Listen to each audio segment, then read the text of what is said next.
प्रभु यीशु मसीह के नाम में आप सभी का स्वागत है। मेरा नाम है बलजीत सिंह और आज का जो वचन मैं आपके साथ शेयर करना चाहता हूँ, आपके साथ बांटना चाहता हूँ, वो इस विषय में है कि जो परमेश्वर के साथ हमारा संबंध है, परमेश्वर की जो भक्ति है, वो हमारे लिए लाभदायक है, वो हमारे लिए नुकसानदायक नहीं है।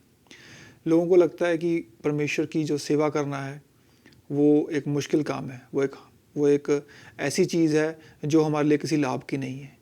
पर आज हम वचन में से देखेंगे कि वचन परमेश्वर की सेवा करने के बारे में क्या कहता है। और ये जो लाभ की मैं बात कर रहा हूँ, ये मैं कोई पैसों के लाभ की बात नहीं कर रहा हूँ। मैं उस लाभ की बात कर रहा हूँ कि कैसे परमेश्वर का जो वचन है, पर कैसे परमेश्वर की जब हम सेवा करते हैं, परमेश्वर के पीछे चलते हैं, उसकी आज्ञाओं को मानते हैं, कैसे वो सब चीज़ें मिलके हमारी ही भलाई पैदा करती हैं, वो हमारे लिए ही लाभदायक है। ये मेरा विषय है। मैं आशा करता हूँ कि जब मैं वो आपके साथ वचन शेयर करूँगा, आप कुछ सीख पाएंगे। यदि आप वचनों को नोट करना चाहते हैं, आप साथ साथ कर सकते हैं। मैं आपको वचनों के रेफरेंस भी दूंगा ताकि आप अपने समय में, अपने ओन टाइम में भी आप उस चीज़ों को पढ़ सकेंगे। आइए हम शुरू करते हैं। जो टाइटल है वो है कि परमेश्वर की जो भक्ति है वो लाभदायक है हमारे लिए। पहला वचन हम देखेंगे, उसमें लिखा है कि पहला तीमुथियुस अध्याय 4 उसकी 7 से 8 आयत में इस प्रकार लिखा हुआ है कि उसमें पौलुस कहता है तिमोथी को कि बुढ़ियाओं की परमेश्वर विहीन काल्पनिक कथाओं से दूर रहो तथा परमेश्वर की सेवा के लिए अपने आप को साधने में लगे रहो, क्योंकि शारीरिक साधना से तो थोड़ा ही लाभ होता है, जबकि परमेश्वर की सेवा हर प्रकार से मूल्यवान है, क्योंकि इसमें आज के समय और आने वाले जीवन के लिए दिया गया आशीर्वाद समाया हुआ है।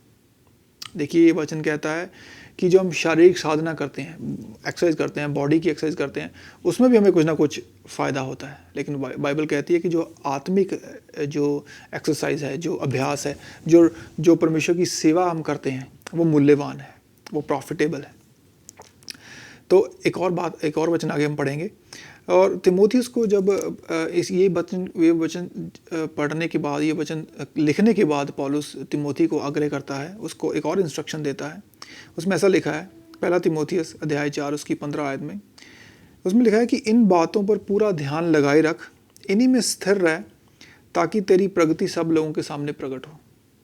वो उसको कह रहा है कि चाहे तू कुछ भी कर रहा है जीवन में, चाहे तो बहुत सारे कई जगहों पे तेरा ध्यान बटा हुआ हो सकता है, लेकिन वो कहता है कि किन्हीं बातों पे जो वो पहले बोल के हटा है कि परमेश्वर की सेवा हर प्रकार से मूल्यवान है, बोलता है कि इन्हीं बातों पे अपना ध्यान लगाए रख, इन्हीं में स्थिर रह, ताकि तेरी उन्नति, तेरी प्रगति सब लोगों के ऊपर प्रकट हो।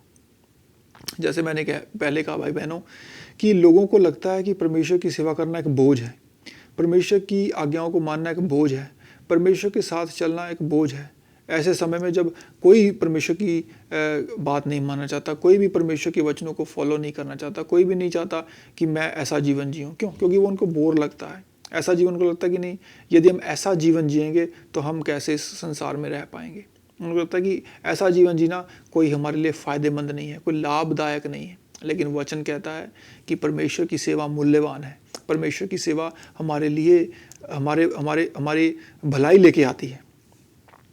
और उनको यदि सच देखा जाए तो कुछ लोगों को कुछ चीज़ों को लोग छोड़ना नहीं चाहते, इसीलिए वो उनको लगता है कि परमेश्वर की सेवा करनी मुश्किल है। क्यों? क्योंकि वो अपने तौर तरीक़ों को बदलना नहीं चाहते। वो जिन चीज़ों में पहले थे उन चीज़ों को ही करना चाहते हैं, उन चीज़ों से निकलना नहीं चाहते। और ये मैं किसी को इसलिए नहीं कह रहा हूँ कि मैं किसी के ऊपर टॉन्ट मार रहा हूँ या किसी को कुछ कहने की कोशिश कर रहा हूँ। मैं इसलिए कह रहा हूँ, हम भी उन्हीं चीज़ों से निकलते हैं, सब विश्वासी उन्हीं चीज़ों से निकलते हैं। लेकिन एक समय आता है जब आप कहते हैं कि नहीं, मैं ऐसा जीवन नहीं जीना चाहता, मैं परमेश्वर के लिए जीना चाहता हूँ। तब आपको मालूम पड़ता है कि परमेश्वर की जो सेवा करना है, परमेश्वर की भक्ति है, वो आपके लिए है, आपके फ़ायदे के लिए है। पर यदि आप उनमें से निकलना नहीं चाहते तो आपकी परमेश्वर मदद नहीं कर पाएगा। क्योंकि यदि आप चाहते हैं कि परमेश्वर आपकी हेल्प कर पाए तो आपको भी परमेश्वर के साथ एक कमिटमेंट करनी है। परमेश्वर के साथ हमारा जो रिश्ता है वो एक हमारा साइड है और एक परमेश्वर की साइड है। और मैं बिल्कुल कहता हूँ कि परमेश्वर भाग के आता है हमारी मदद करने के लिए, यदि हम ऐसा जीवन जीना चाहते हैं। और यदि हम चाहते हैं कि हम परमेश्वर के साथ चलें, वो हमारी मदद करता है। फिर हम ये नहीं सोचते कि यदि मैं परमेश्वर के वचनों के अनुसार चलूँगा तो मैं जीवन में पीछे रह जाऊँगा। क्योंकि लोग यही सोचते हैं, लोगों को लगता है कि नहीं, जो दुनिया कर रही है मैं भी वो करना चाहता हूँ, जिस चीज़ को दुनिया एंजॉयमेंट बोलती है मैं भी वही करना चाहता हूँ। पर ऐसी चीज़ों के साथ आपको अंत में अंदर जो जो खुशी है, जो जो परमेश्वर की खुशी है वो नहीं मिलेगी। परमेश्वर का जो आनंद है वो नहीं मिलेगा। बाइबल कहती है कि परमेश्वर का आनंद हमारे अंदर है, परमेश्वर स्वयं हमारे अंदर है। तो उसका आनंद हमारे अंदर क्यों नहीं है? क्योंकि हम अपना जो आनंद है वो दूसरी चीज़ों में ढूंढने की कोशिश करते हैं, परमेश्वर के साथ नहीं। बल्कि वचन कहता है कि परमेश्वर की भक्ति हर एक प्रकार से मूल्यवान है। जब परमेश्वर के पीछे चलते हैं तो वो आनंद भी लेके आता है। परमेश्वर का वचन हमें आनंदित करता है, हमें खुशी देता है, जो आपको कोई और चीज़ नहीं दे सकती। और जिन चीज़ों की देखिए मैं बात कर रहा हूँ, मैं आपको अपने पर्सनल एक्सपीरियंस से भी कह रहा हूँ। मैंने खुद भी इन चीज़ों के साथ बहुत स्ट्रगल किया है। मैं भी उन्हीं चीज़ों से आया हूँ। मैं भी एक समय था जब परमेश्वर को नहीं जानता था।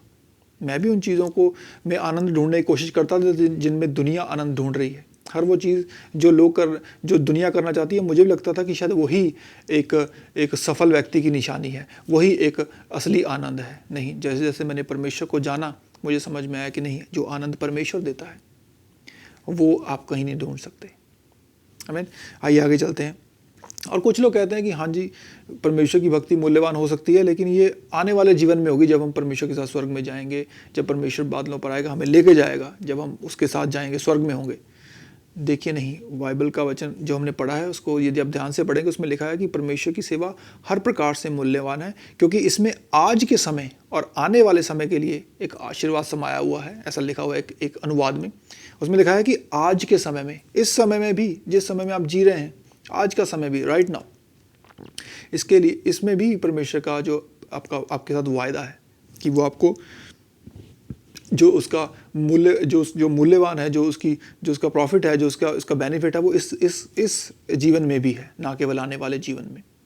सो ऐसा मत सोचें। कुछ लोग इसीलिए नहीं करते, उनको लगता है कि नहीं, यदि मैं परमेश्वर के साथ चलूँगा तो वो परमेश्वर की जो खुशी है, वो सब चीज़ें जो परमेश्वर ने लिखी है मेरे लिए, वो मुझे उस तब मिलेंगी जब मैं परमेश्वर के पास चला जाऊँगा, या परमेश्वर आएगा, मुझे लेके जाएगा, या जब भी मेरा जीवन खत्म हो जाएगा तब होगा। और जब तक मैं इस दुनिया में हूँ तब मुझे सिर्फ ऐसे ही रहना है, दुख में, कलेश में, या ऐसी ही चीज़ों के ऊपर। नहीं, आपको ऐसा रहने की ज़रूरत नहीं है। बाइबल कहती है कि परमेश्वर की सेवा मूल्यवान है, आज के समय में भी और आने वाले समय में भी। और कुछ कहते हैं कि जब आपने परमेश्वर को पा लिया और आपका उद्धार हो गया, उसके बाद बस आप शैतान की और संसार की दया के ऊपर ही हैं। बस शैतान की दया है, वो आपको यदि उसने चाहा तो आपको छेड़ेगा नहीं, यदि उसकी इच्छा हुई तो वो आपको तंग करेगा। बस आपने उद्धार पा लिया, अभी परमेश्वर को हम स्वर्ग में मिलेंगे, उसके बाद परमेश्वर ने हमें छोड़ दिया। जी नहीं, उनको लगता है कि जैसे उद्धार पाने के बाद फिर सारे काम हमको खुद ही करने हैं। नहीं मेरे प्रियो, मैं आपको बताना चाहता हूँ, बल्कि जबकि आपने उद्धार पाया, जब आप परमेश्वर के लिए निर्णय लेते हैं तो परमेश्वर तो आपके साथ है, आपके साथ खड़ा है। क्या मैं ये कह रहा हूँ कि जब परमेश्वर को आप पालेंगे आपका जीवन आसान हो जाएगा? बिल्कुल नहीं, मेरा भी नहीं हुआ था। पर मैं ये कहना चाहता हूँ कि जब आप परमेश्वर के साथ चलने की निर्णय ले लेंगे और जब परमेश्वर के साथ खड़े हो जाएंगे, परमेश्वर आपके साथ वहाँ पर खड़ा होगा। हमने पुराने नियम में पढ़ा है, आपने पढ़ा होगा कि जब परमेश्वर इजराइलियों को मिस्र से निकाल के लेके आया और जब वो लाल समुद्र के सामने खड़े थे, उनको भी लग रहा था कि हालांकि परमेश्वर वो स्वर्ग का परमेश्वर हमारे साथ है, फिर हम ऐसी सिचुएशन में, ऐसी जगह पे क्यों खड़े हैं जब हमारे सामने समुद्र है और पीछे फिरौन की सेना है। ऐसे ही हमारा मसीही जीवन है। जब हम परमेश्वर के साथ चलने का निर्णय लेते हैं, हमें लगता है कि हमारे सामने भी कुछ नज़र नहीं आ रहा, हमें पीछे भी कुछ नज़र नहीं आ रहा है, लेकिन मेरे भाइयों बहनों, मैं आपको बताना चाहता हूँ कि परमेश्वर उसी वक्त वहीं पे आपके साथ होता है, क्योंकि वो आपकी मदद करना चाहता है। वो आपको छोड़ता नहीं है, वो आपको त्यागता नहीं है। सो परमेश्वर की सेवा हमारे लाभ के लिए है।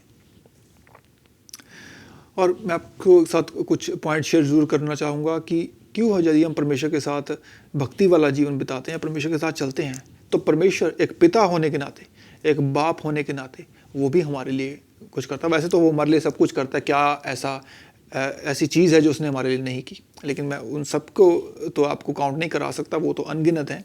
लेकिन कुछ चीज़ें मैं आपके साथ रखना चाहूँगा कि परमेश्वर के साथ आप जब चलते हैं, परमेश्वर आपको प्रॉमिस करता है कुछ चीज़ों का।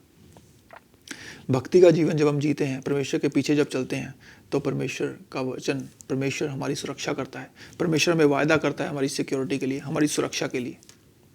तो यदि आप कहेंगे कि यदि परमेश्वर हमारी जिम्मेदारी लेता है, तो क्या हमारे ऊपर कोई, जैसे मैंने पहले कहा, कोई विपत्ता नहीं आएगी? नहीं, विपत्ता आएगी, लेकिन विपत्ता में से निकालने वाला परमेश्वर वही है। तकलीफ में से निकालने वाला परमेश्वर वही है। तकलीफ में वो आपके साथ खड़ा होगा, आपको छोड़ेगा नहीं। तो हमारी सुरक्षा करता है। भक्ति का जीवन हमें सुरक्षित रखता है।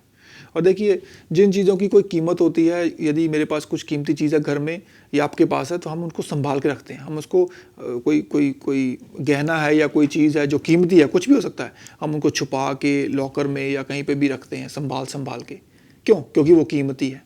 आपको मालूम है, परमेश्वर ने आपको और मुझे अपने लहू के द्वारा खरीदा है, और हमारी कीमत कितनी बड़ी है परमेश्वर की नज़रों में, इसलिए वो हमें संभाल के रखता है। सो जिन चीज़ों की हमारी नज़र में कीमत होती है, यदि हम उनको संभाल के रखते हैं, तो परमेश्वर जिसने अपने पुत्र को भेजा, उसका लहू बहाया, उसके लहू के द्वारा हमारा छुटकारा हुआ, उद्धार हुआ, तो हमारी कीमत कितनी बड़ी है। लेकिन इसलिए परमेश्वर हमारी सुरक्षा करता है, क्योंकि हम उसके लिए मूल्यवान हैं, हम उसके लिए कीमती हैं। कैसा वो प्रेम हमारे साथ करता है। एक और वचन देखेंगे, इफिसियों की किताब उसका 5वां अध्याय उसकी 25 आयत में ऐसा वचन कहता है कि हे पतियों, अपनी पत्नियों से प्रेम करो, वैसे ही जैसा मसीह ने कलीसिया से प्रेम किया और अपने आप को उसके लिए बलि दे दिया। इसमें इस आयत में हम पति पत्नी के ऊपर फोकस नहीं कर रहे हैं, हम उसके आगे जो लिखा है उसके ऊपर फोकस करना चाहते हैं, उसके ऊपर देखना चाहते हैं। लिखा है कि जैसे मसीह ने कलीसिया से प्रेम किया। कैसे? जैसे मसीह ने, यीशु मसीह ने हमसे, कलीसिया कौन है? हम जो उसकी देह हैं, उसके लोग हैं, उसके पीछे चलने वाले, उसके नाम को जानने वाले लोग। कहता है कि जैसे मसीह ने कलीसिया से प्रेम किया और अपने आप को उसके लिए दे दिया, बलिदान कर दिया। ये हमारी कीमत है। उसने आपके और मेरे लिए अपने आप को सैक्रिफाइस किया, अपने आप को बलिदान कर दिया। कितनी बड़ी कीमत उसने हमारी लगाई है। तो क्या वो हमारी सुरक्षा नहीं करेगा? क्या उसको हमारी चिंता नहीं है? बिल्कुल है। यदि परमेश्वर के साथ हम चलते हैं, उसको बोलते हैं, खुदा मैं तेरे लिए जीना चाहता हूँ, परमेश्वर मैं तेरे लिए जीना चाहता हूँ, वो क्यों आपकी सुधि नहीं लेगा? वो क्यों आपकी सुरक्षा नहीं करेगा? ज़रूर करेगा। एक और वचन देखेंगे, इफिसियों की किताब ही उसका 5वां अध्याय उसकी 30 आयत में लिखा है, क्योंकि हम भी तो उसी की देह के अंग हैं।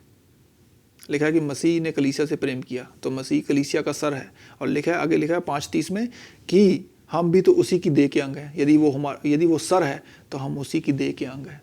तो कोई अपने अंग से बैर नहीं रखता, कोई अपने अंग को कभी काटता नहीं है। क्या आपने कभी सोचा कि मैं अपनी बाजू काट दूं? नहीं, आप अपनी बाजू का ख्याल रखते हैं। यदि हमारा हाथ पैर कहीं किसी जगह पे अटक जाए या किसी मशीन में आने की कोशिश करे या लग जाए या दरवाजे में आ जाए, तो हम उसको निकालते हैं और हम उसको सेव करने की कोशिश करते हैं। क्यों? इसी प्रकार परमेश्वर जो हम उसकी बॉडी हैं, हम उसकी देह हैं, तो वो हमें नरिश करता है, वो हमें संभालता है, वो हमें सुरक्षित रखता है। तो ये हम यदि इसकी देह हैं, तो परमेश्वर कितना हमारा ख्याल रखेगा, क्योंकि वो हमारा सर है और हम उसके साथ जुड़े हुए हैं। आगे लिखा हुआ है, एक आयत यदि पीछे आएंगे 5:29 में, इफिसियों 5:29 में ऐसा लिखा है कि कोई अपनी देह से कभी घृणा नहीं करता। जैसे मैंने आपको पहले कहा कि मैंने कभी नहीं सोचा कि मैं अपना हाथ पैर काट लूँ। क्यों? क्योंकि मैं अपनी देह से प्यार करता हूँ, मैं उसको संभालता हूँ, क्योंकि परमेश्वर ने मुझे शरीर दिया है। और कोई अपनी देह से घृणा नहीं करता, बल्कि उसे पालता पोसता है और उसका ध्यान रखता है। वैसे ही जैसे मसीह अपनी कलीसिया का ख्याल रखता है, उसे पालता पोसता है। जैसे हम शरीर का ख्याल रखते हैं, उसको साफ़ करते हैं, झाड़ते हैं, संवारते हैं, बीमार हो जाए मेडिसिन लेते हैं या कुछ भी उसको ठीक करने की कोशिश करते हैं। हम अपने शरीर को कभी ख़राब करने की कोशिश नहीं करते। तो हमारा जो शरीर है वो परमेश्वर का है, मसीह के साथ जुड़ा हुआ है, मसीह के सर के हम हिस्सा हैं। मसीह हमारा सर है, हम उसकी देह हैं, तो वो उसको पालता पोसता है, उसका नुकसान नहीं करता। ये मेरा टॉपिक तो नहीं है, लेकिन कुछ लोग कहते हैं कि परमेश्वर आज बीमारियों को चंगा नहीं करता। क्यों नहीं करता? यदि वो हमारा सर है, हम उसकी देह हैं, कौन सा सर चाहेगा कि उसकी देह बीमार हो?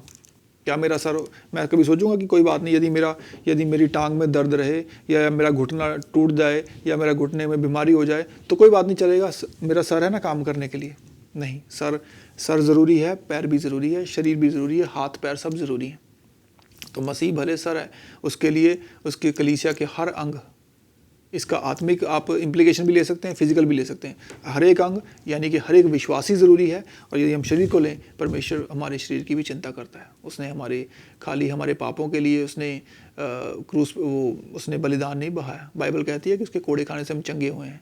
यदि सिर्फ उसको हमारा उद्धार करना होता तो वो क्रूस पे जाके मर के भी हमारा उद्धार कर सकता था, उसको कोड़े खाने की ज़रूरत नहीं थी। बाइबल कहती है उसके कोड़े खाने से हम चंगे किए गए। तो चलिए, आज मेरा ये टॉपिक नहीं है, हम उस पर कभी और बात करेंगे। आज हमें है कि परमेश्वर के जब हम पीछे चलते हैं तो कैसे वो हमारा ख्याल रखता है। जैसे हमने अभी देखा कि वो अपने शरीर को पालता पोसता है, वो कलीसिया से प्रेम करता है, इसलिए उसने आपको बलिदान दिया। हम उसकी देह के अंग हैं। तो वो हमारी फ़िक्र करता है। यदि आपको देखना है कि परमेश्वर हमारी सुरक्षा के बारे में क्या कहता है, तो भजन संहिता 91 पढ़ें, उसमें लिखा हुआ है कि कैसे कैसे परमेश्वर हमें मरियों से, बीमारियों से, दुश्मनों से, हर मुसीबत से बचाता है। उसने कहा कि मैं मुसीबत में तेरे संग रहूँगा, उसने कहा कि मैं तेरे साथ होऊंगा, मैं तुझे छोड़ूंगा नहीं, मैं अपने उद्धार का तुझे दर्शन दिखाऊंगा, बाइबल कहती है।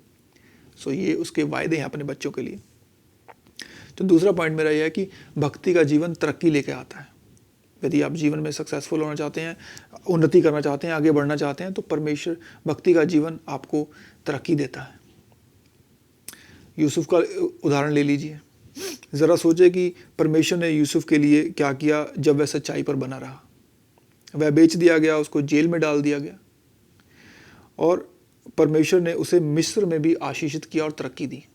एक ऐसा व्यक्ति जो जेल में है, जो अपने परिवार से दूर है, उसका कोई नाता नहीं है, अच्छे भले परिवार से उसको लेके उसको बेच दिया गया, पर उसने परमेश्वर को नहीं छोड़ा, और बाइबल कहती है कि परमेश्वर ने उसे मिस्र में भी आशीषित किया। मैं एक समय ये सोचता था कि शायद परमेश्वर की आशीष पाने के लिए एक खास जगह पे होना चाहिए, पर मैंने जब ये वचन पढ़ा तब मैंने इस बात का एहसास किया कि आप कहीं भी हों, यदि आप परमेश्वर के साथ बने हुए हैं तो परमेश्वर आपको कहीं भी तरक्की दे सकता है। पर यदि आप परमेश्वर की बनी हुई जगह पर बने रहेंगे तो यूसुफ बना रहा परमेश्वर में, उसने परमेश्वर को त्यागा नहीं, छोड़ा नहीं, और परमेश्वर ने उसको तरक्की दी। और लेकिन यदि मैं सोचता हूँ कई बार कि यदि उसकी जगह कोई और होता तो कब का वो कड़वाहट से भर गया होता। इतने साल जेल में रहने के बाद तो कोई भी आदमी कड़वाहट से भर जाएगा, लेकिन यूसुफ फेथफुल रहा, विश्वास योग्य रहा, परमेश्वर ने उसको उठाया, उसको तरक्की दी, और उसको उसी देश का प्रधानमंत्री बनाया। क्यों? क्योंकि परमेश्वर के साथ वो लिप्त था, परमेश्वर के साथ जुड़ा हुआ था। जब पॉटीफर की पत्नी ने, उसके मालिक की पत्नी ने उसके साथ व्यभिचार करने की कोशिश को बुलाया, उसने इनकार किया, वो वहाँ से भाग गया, तो आप नहीं कहेंगे कि आप परमेश्वर के लिए जीना उसको नुकसानदायक रहा कि उसके लिए लाभदायक रहा? मैं कहूँगा बिल्कुल लाभदायक रहा। हो सकता था वहाँ पर वो कॉम्प्रोमाइज़ कर सकता था, वहाँ वो समझौता कर सकता था कि कोई बात नहीं, मुझे कोई नहीं देख रहा। लेकिन मेरे दोस्तों, जब कोई नहीं आपको देख रहा तब भी परमेश्वर आपको देखता है। परमेश्वर के साथ बने रहें, वफादार रहें। किसी ने बहुत अच्छी बात कही कि आप असली व्यक्ति वही हैं जो आप प्राइवेट में हैं। जब आप अकेले होते हैं तब आप कैसे होते हैं? तब आप परमेश्वर का डर मानते हैं कि नहीं मानते? तो परमेश्वर के डर में चलें, उसके भय में चलें। ये वो डर नहीं है जो हमें मार का डर ये होता है या सज़ा का डर होता है, नहीं, ये वो डर है जो हम किसी को इज्जत वाला डर देते हैं। परमेश्वर का डर, उसमें बने रहें, वो हमारे लिए तरक्की लेकर आता है। और तीसरा वचन है कि परमेश्वर जो भक्ति वाला जीवन है आपके लिए प्रॉस्पेरिटी लेके आता है, संपन्नता लेके आता है, समृद्धि लेके आता है। देखिए, कुछ लोग प्रॉस्पेरिटी के बहुत ही खिलाफ रहते हैं, उसको बोलते हैं कि नहीं, परमेश्वर की ओर से नहीं है, पर ये परमेश्वर के वचन में है। परमेश्वर ने अपने लोगों को, यदि आप ही लगाइए, कौन सा ऐसा माँ बाप है इस दुनिया में वो चाहता है कि उसके बच्चे दर दर की ठोकरें खाएं, उनके पास खाने के लिए पर्याप्त ना हो, पूरा ना हो, और वो लोगों से मांगते फिरें? क्या कोई भी दुनियावी माँ बाप ऐसा चाहता है? मुझे तो नहीं लगता। मेरी एक 2 साल की बच्ची है, मैं उसके लिए कभी नहीं सोचता कि वो जाके लोगों से मांगे। मैं उसको सब कुछ देना चाहता हूँ, और उसको अच्छे से अच्छा देना चाहता हूँ। तो आपको लगता है यदि हम इंसान हो गए, यीशु मसीह ने कहा कि तुम बुरे हो के अपने बच्चों को अच्छी चीज़ें दे सकते हो, तो क्या तुम्हारा स्वर्गीय पिता वो तुम्हें वो तो कहीं बढ़ के है। हम कंपैरिजन ही हम कर ही नहीं सकते, हम उसकी तुलना ही नहीं कर सकते। सो परमेश्वर का जो भक्ति का जीवन है वो समृद्धि लेके आता है। यदि दूसरा इतिहास आप पढ़ेंगे, उसका 26 अध्याय उसकी 5 आयत में लिखा है, उसमें राजा उजिया के बारे में लिखा है। उसमें लिखा है कि बाइबल राजा उजिया के बारे में बताती है कि जब तक वह यहोवा की खोज में लगा रहा तब तक परमेश्वर ने उसे सफलता दी। तो परमेश्वर, जब तक वो परमेश्वर को खोजता रहा, वो सीख करता रहा डे एंड नाइट, दिन रात, तो परमेश्वर ने उसको सक्सेस दी, परमेश्वर ने उसको खड़ा किया, परमेश्वर ने उसको सफलता दी जब तक वो खोजता रहा। मेरे भाई बहनों, यदि आप सफलता ढूंढ रहे हैं तो मैं आपको कहना चाहूँगा, आपकी सफलता परमेश्वर के वचन में है, आपकी सफलता परमेश्वर के साथ है, आपकी सफलता दुनिया में नहीं है। मैं ये नहीं कहता कि आप मेहनत ना करें, नहीं, मेहनत कीजिए, पर ये ना सोचिए कि आपको अपने बल पे सब कुछ करना है। परमेश्वर के हाथ में आप जो कर सकते हैं उसको करिए, और खुदा को कहिए कि परमेश्वर, मैंने अपना बेस्ट किया है, मेरी मदद करें, और परमेश्वर ज़रूर आपकी मदद करेगा। और जब मूसा के बाद यहोशू को इज़राइल का अगुवा बनना था, तो परमेश्वर ने भी उसे समृद्ध होने का एक सही मार्ग बताया। यहोशू 1:8 में हम पढ़ सकते हैं, बहुत ही फेमस वर्स है, आप सब जानते होंगे कि व्यवस्था की यह पुस्तक तेरे चित्त से कभी ना उतरने पाए, इसी में दिन रात ध्यान दिए रहना, मिलेगा कि डे नाइट इसमें मेडिटेट करना। अब डे नाइट ऐसा नहीं है कि आप बोलेंगे कि मैं सारा दिन बाइबल पढ़ के बैठ रहा हूँ और काम पे मत जाऊँ। उसका मतलब ये है कि आप अपना काम कीजिए और परमेश्वर को याद रखें, परमेश्वर के वचन में अपनी आंखों को गड़ाएं और बोलें कि परमेश्वर तू मेरी सक्सेस है, तू मेरी चट्टान है, तेरे ऊपर मैं सब कुछ बनाना चाहता हूँ। तो लिखा है कि व्यवस्था की यह पुस्तक तेरे चित्त से कभी ना उतरने पाए, इसी में दिन रात ध्यान दिए रहना, इसलिए कि जो कुछ उसमें लिखा है उसके अनुसार करने की तू चौकसी करे, ऐसा क्योंकि ऐसा ही करने से तेरे सब काम सफल होंगे और तू प्रभावशाली होगा। परमेश्वर ने इसको कुंजी दी और ये वचन हमारे लिए भी है। परमेश्वर का वचन उसके बच्चों के लिए है। तो यदि हम भी तरक्की चाहते हैं तो लिखा है कि उसके वचन पर मेडिटेट करें, उसके वचन पर ध्यान लगाएं। एक और वचन पढ़ते हैं, 1 तीमुथियुस 4 अध्याय उसकी 15 आयत। और पौलुस ने भी तीमुथियुस को यही कहा कि इन बातों को सोचते रहे और इन्हीं में अपना ध्यान लगाए रहे ताकि तेरी उन्नति सब पर प्रकट हो। वो भी कहता है कि ये जो मैंने तुझे बातें कही हैं, ये जो लिखा है वचन, इन्हीं के बारे में सोचता रहे, इन्हीं पर ध्यान लगा, इन्हीं में तेरी तरक्की है। और लिखा है कि तेरी उन्नति सब पर प्रकट हो, सबके सामने हो। मेरी एजुकेशन नहीं है, मैं ज़्यादा पढ़ नहीं पाया, लेकिन परमेश्वर का धन्यवाद, उसने मुझे बुद्धि दी है, उसने मुझे कॉमन सेंस दी, उसने मुझे सोचने की बुद्धि दी। ऐसे कई काम मैंने अपने जीवन में किए हैं जो मुझे मालूम है कि वो मेरी बुद्धि नहीं है, मैं नहीं कर पाता अपनी बुद्धि से। जिन चीज़ों को मैं कर पा रहा हूँ, जिन चीज़ों को मैं सोच पा रहा हूँ, जिन चीज़ों को मैं आज कर पा रहा हूँ, आपके सामने आज बैठा हूँ, ये परमेश्वर की दी हुई योग्यता है। ये मेरी योग्यता नहीं है, मेरे पास कोई डिग्री नहीं है कम्युनिकेशन की, पर मैंने सिर्फ एक ही चीज़ को सोचा कि परमेश्वर, यदि जो भी कुछ तूने मेरे अंदर डाला, यदि वो तेरे काम आ सके तो आप ही परमेश्वर कहेंगे, परमेश्वर जो कुछ तूने मेरे अंदर डाला है, ज़रूरी नहीं है कि वो मिनिस्ट्री में हो सकता है वो बिजनेस में हो सकता है वो नौकरी में हो सकता है व्यापार में हो, कहीं भी हो, जहाँ भी आप जाते हैं, अपना बेस्ट दे और परमेश्वर को बोलें, परमेश्वर मुझे बुद्धि दे। वो देता है। हर दिन मैं परमेश्वर को कहता हूँ, परमेश्वर मुझे बुद्धि दे, और वो देता है, अपना फेवर देता है परमेश्वर। जब मैं काम पे जाता हूँ, जिस जगह पे मैं काम करता हूँ, मुझे मेरे सुपीरियर्स का परमेश्वर मुझे फेवर देता है। क्यों देता है? क्योंकि मैंने परमेश्वर से मांगता हूँ, मैं उससे उम्मीद रखता हूँ, मैं उससे हेल्प मांगता हूँ। जब भी मुझे ज़रूरत होती है उससे मांगे, क्योंकि वो आपको तरक्की देना चाहता है। वो आपके खिलाफ नहीं है, वो आपके साथ है। और भक्ति का जीवन आपको लंबी आयु देता है। भक्ति का जीवन आपको और जीवन देता है, आपकी आयु बढ़ाता है। यदि आप बोलेंगे कि भक्ति का जीवन यदि मैं जीऊँगा तो क्या मुझे गारंटी है कि मैं 100 साल जीऊँगा? नहीं, मैं कहता हूँ कि आप कितना जिएंगे ये आपके ऊपर डिपेंड करता है। बाइबल कहती है, वचन कहता है कि तू लंबे दिन देखना चाहता है, भला चंगा रहना चाहता है, तो अपनी ज़ुबान को, अपने मुंह की चौकसी कर। कुछ लोग सिर्फ अपने मुंह की वजह से फंस जाते हैं। अपने मुंह की चौकसी करें, क्या बोलना है, कब बोलना है। बाइबल बोलती है कि सच बोलो, लेकिन प्रेम में बोलो, कड़वाहट में नहीं। परमेश्वर ने आपके मुंह में सामर्थ्य दी है आपके जीवन के लिए। अपने जीवन को अपने मुंह से, अपने शब्दों से छोटा मत करें, नेगेटिव बोल के, दूसरों की बुराई करके, दूसरों के प्रति घृणा अपने मन में डाल के, दूसरों के जीवन में कड़वाहट वाले बीज बो के नहीं। इससे आप अपना जीवन छोटा करेंगे, किसी और का नहीं। लेकिन परमेश्वर का जो प्रॉमिस है, वायदा है अपने बच्चों के लिए कि वो आपको लंबी उम्र देना चाहता है। भजन संहिता 91 उसकी 16 आयत में लिखा है कि मैं उसको दीर्घायु से तृप्त करूंगा, अपने किए हुए उद्धार का दर्शन दिखाऊंगा। परमेश्वर कहता है कि मैं उसको दीर्घायु से तृप्त करूंगा, लंबी उम्र दूंगा। भजन संहिता अध्याय 34 उसकी 12 और 13 आयत में लिखा है, वह कौन मनुष्य है, जिसकी मैं बात कर रहा था अभी वचन की, वह कौन मनुष्य है जो जीवन की इच्छा रखता है और लंबी उम्र देखना चाहता है और भलाई देखना चाहता है, अपनी जीभ को, अपनी ज़ुबान को बुराई से रोक रखे, अपने मुंह की चौकसी करे और छल की बात ना निकले। छल की, कपट की, किसी को चीट करने की। आज के समय में लोगों को चीट करना बड़ा नॉर्मल लगता है। लोग अपनी ज़ुबान के पक्के नहीं हैं, लोग कहते कुछ हैं, करते कुछ हैं। ऐसा करके आप परमेश्वर के साथ अपना जीवन नहीं जी सकते। लोगों का भला सोचें, बुरा नहीं। बाइबल कहती है जो मनुष्य बोता है वही काटता है। क्या बोल रहे हैं आप अपने जीवन में, अपने वचन से, अपनी ज़ुबान से? यदि आप चाहते हैं कि परमेश्वर की भक्ति आपके जीवन में तरक्की लेके आए, मूल्यवान हो, इस बात को ध्यान रखें, क्योंकि बाइबल की सब चीज़ें इंपॉर्टेंट है। आप किसी एक चीज़ को पढ़ के दूसरी को छोड़ नहीं सकते। और यही बात नए नियम में पतरस रिपीट करता है। 3 अध्याय उसकी 10 आयत में वो कहता है, क्योंकि जो कोई जीवन की इच्छा रखता है और अच्छे दिन देखना चाहता है, तो अपनी जीभ को बुराई से, अपने होठों को छल की बातें करने से रोके।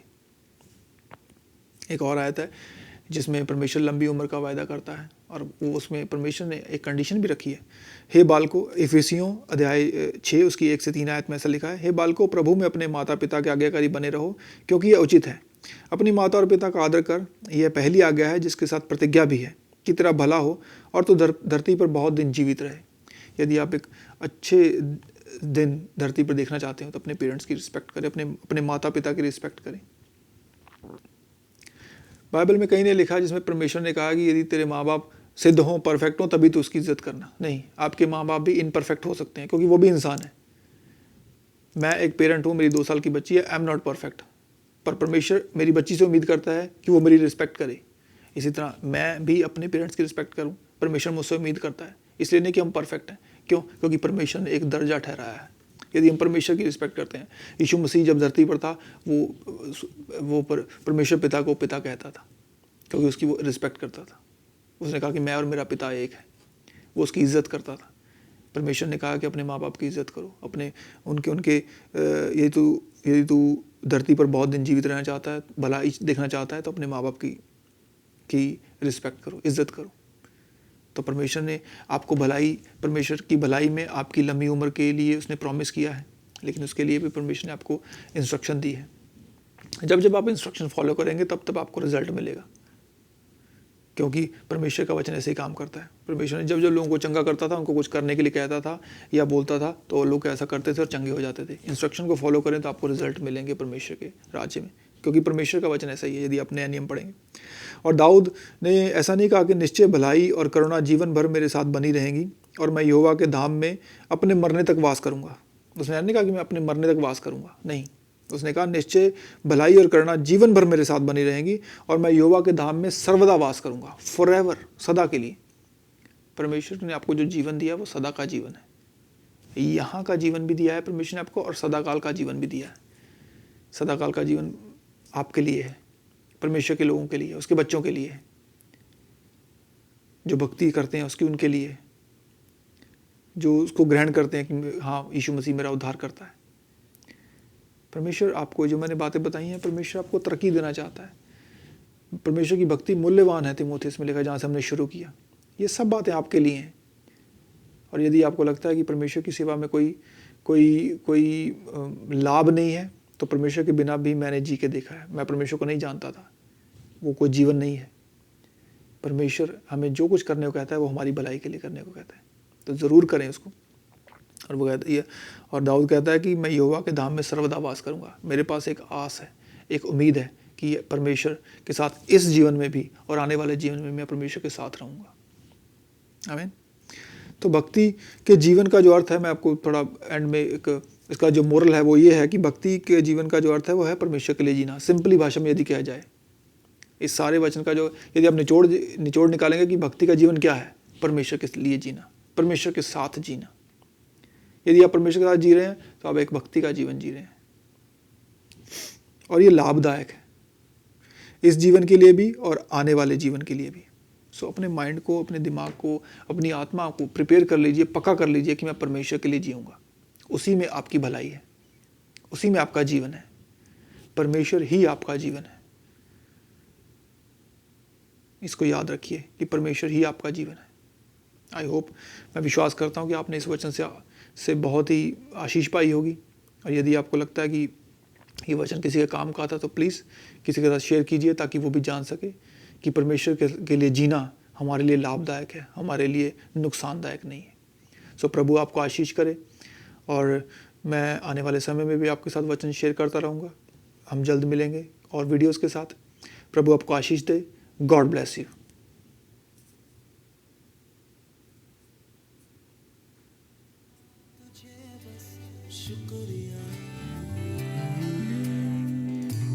क्या दे सकता हूँ, क्या ला सकता हूँ, कहता तुझे बस शुक्रिया।